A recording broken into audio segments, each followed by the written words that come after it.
शान्ताकारं भुजगशयनं पद्मनाभं सुरेशं विश्वाधारं गगनसदृशं मेघवर्णं शुभांगं लक्ष्मीकान्तं कमलनयनं योगिधृध्यानगम्यं वन्दे विष्णुं भवभयहरं सर्वलोकैकनाथं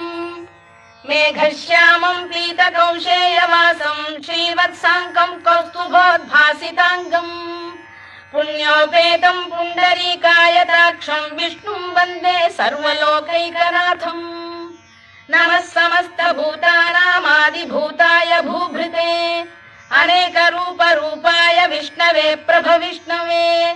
सशङ्खचक्रं सकिरीटकुण्डलं सपीतवस्त्रं सरसीरुहेक्षणं